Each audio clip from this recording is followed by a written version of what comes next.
Alrighty, Mac, let's get over to my best bet here for the Wednesday night card. And this number is already on the move, but I don't think this number is set high enough.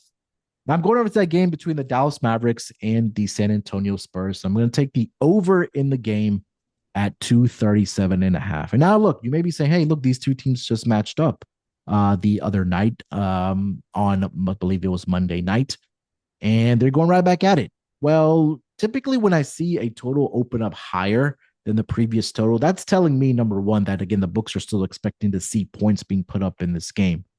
But the thing for me, number one here, Mackenzie, for this handicap is that this team defensively, it makes a lot of sense in the San Antonio Spurs that have fallen off a cliff defensively without one Victor Wembanyama. And you take a look that this team has now gone over the game total in 6 straight games, averaging 256 points per game in those six straight games for the San Antonio Spurs. And that would tell you, number one, that this team is dead last in defensive efficiency over the last 10 games. And again, like I said, it makes a lot of sense without having Victor Wembanyama out there. Offensively, they still have guys that can fill the basket, right? De'Aaron Fox, Keldon Johnson, Devin Vassell, Stephon Castle, who's been absolutely fantastic for this San Antonio Spurs team.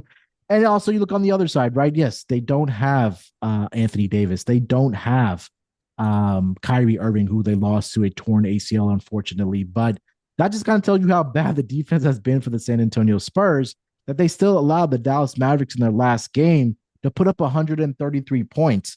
And I'm just going to read off here quickly over the last 6 games what they've given up defensively.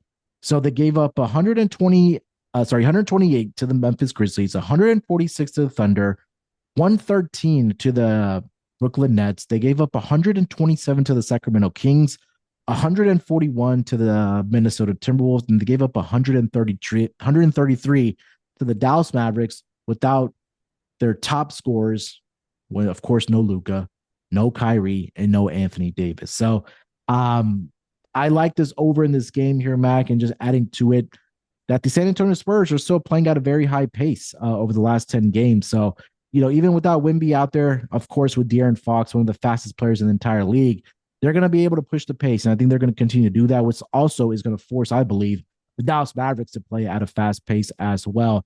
Both these teams are top 10 when it does come to pace over the last 10 games. Dallas number 9, I should say. And then, the San Antonio Spurs right above league average as well. It just comes down to defense for me. And San Antonio, like I mentioned, dead last. Dallas is also bottom 5 in defensive rating over the last 10 games as well. So I'm going back to it. I expect points. This number was at 236 and a half. It's all the way up to 237 and a half. My buy point, or I guess my cutoff point, would be at 240, but 237 and a half, best bet for me. Going for win number 3 here, Mac, as far as a best bet on the pod.